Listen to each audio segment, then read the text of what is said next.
আসসালামু আলাইকুম সবাইকে। আপনারা কেমন আছেন? আশা করি ভালো আছেন। আমিও আপনাদের দোয়া অনেক ভালো আছি।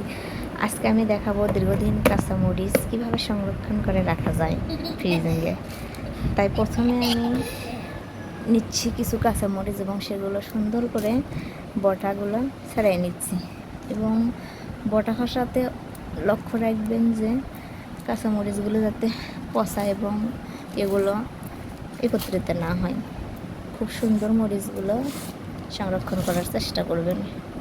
তাই মরিচগুলো একটু ভালোভাবে বেছে নিচ্ছি, আপনারাও এভাবে করবেন। আমার চ্যানেলটা ভালো লাগলে অবশ্যই আপনারা সাবস্ক্রাইব করবেন এবং লাইক কমেন্টস বাটনে একটা করে লাইক দিবেন। সো ভাইয়া এবং আপুরা সবাই দেখেন কীভাবে আমি কাঁচামরিচটা সংরক্ষণ করি। এভাবে আমার মতো কাঁচামরিচগুলো খুব সুন্দর করে বটাগুলো খসে নিয়ে দেখেন। তারপরে আমি কিছু কিছু খারাপ মরিচগুলো একটু আলাদা করলাম এবং সুন্দর সুন্দর মরিচগুলো নিলাম সংরক্ষণ করার জন্য। আপনারা এভাবেই চেষ্টা করবেন ভালোভাবে বাছার জন্য। তো তারপর আমি মরিচগুলো সুন্দর করে পরিষ্কার পানি দিয়ে ধুয়ে নেব। পরিষ্কার পানি দিয়ে ধুয়ে মরিচগুলো তো অনেক সময় ময়লা আবর্জনা থাকে, ভালোভাবে পরিষ্কার করে দিলে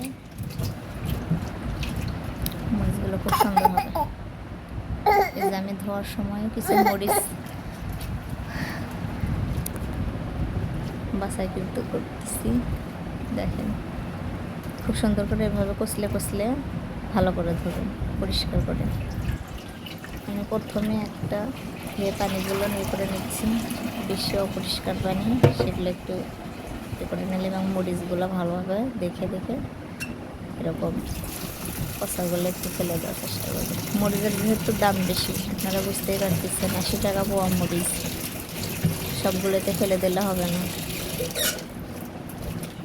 এই জন্য যেখানে যেখানে একটু পচা এখানে ফেলে দিলাম, বাকিটা নিয়ে নিলাম। তা আমি ভালোভাবে আরও পরিষ্কার করতেছি এবং বারবার করে দেখতেছি কোথাও পচা মরিচগুলো আছে কি না। এভাবে বারবার হাত দিয়ে নেড়ে ছেড়ে বারবার ধোবেন আপনারা। এরপর আমি একটা ডালায় চালনে সুন্দর করে পানি ঝরিয়ে নেব। আপনারা পানিলে বাঁশের ডালাতেও রাখতে পারেন, যার যেরকম ইচ্ছা। আমার এখানে বাঁশের চালন ছিল না, এই জন্য আমি প্লাস্টিকেরটাই নিলাম।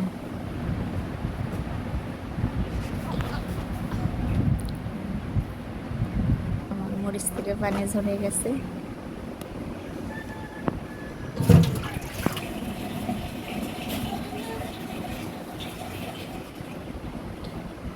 এরপর আমি চুলায় কড়াই বসিয়ে দিলাম এবং সামান্য একটু তেল দিলাম, কারণ মরিচ ভেজতে অনেকগুলা তেলের প্রয়োজন হবে না, অল্প তেলেই মরিচ ভাজা হয়ে যাবে। অনেকেই ভাতে রাখে, আমিও ভাতে রাখতে চাইছিলাম, একটু হালকা তেল দিলাম আর কি। আপনারা যেভাবে রাখতে পারেন সেভাবেই রাখবেন, কিন্তু পানি দেওয়া যাবে না। পানি দিলে মরিচগুলো একদম ঘষা হয়ে যাবে, একদম দেখতেও খারাপ লাগবে, সাথে তোমার সুস্বাদু লাগবে না। এই জন্য সামান্য তেল দিয়ে ভাজার চেষ্টা করবেন। একটু ঢাকা ঢেকে দিয়ে করলে মরিচের গাটা অন্তত সেদ্ধ হবে।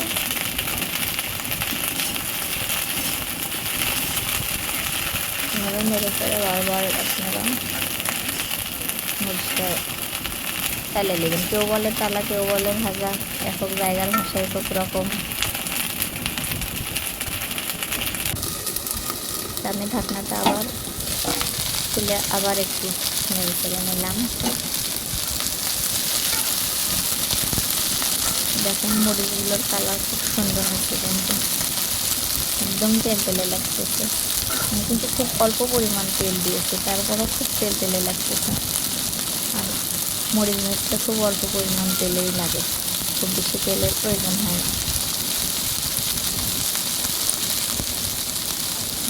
মরিচগুলো প্রায় হওয়ার মতন এসেছে। আমি আরেকবার ঢেকে দিচ্ছিলাম এবং সেগুলো নাড়ে নিলাম।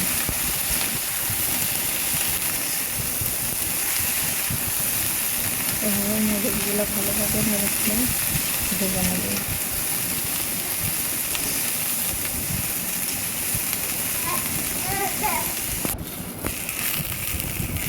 এই পর্যায়ে এসে মনে হয় আমার মরিচ ভাজাটা শেষের দিকে।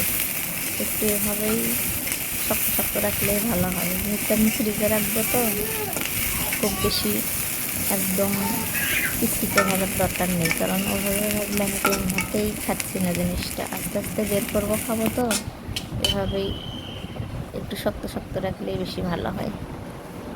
তারপরে আমি সেগুলো জুড়িয়ে নিয়ে একটু ঠান্ডা করে নিলাম, নিয়ে তারপরে একটু বাটিতে রাখলাম। আপনারা কেউ বাটি, কেউ মগ এবং প্লাস্টিকের কাগজেও রাখতে পারেন, সমস্যা নেই, যে যার মতো রাখতে পারেন। কিন্তু সুন্দর এবং পরিষ্কার এতে নেবেন, বাটিতে নেবেন।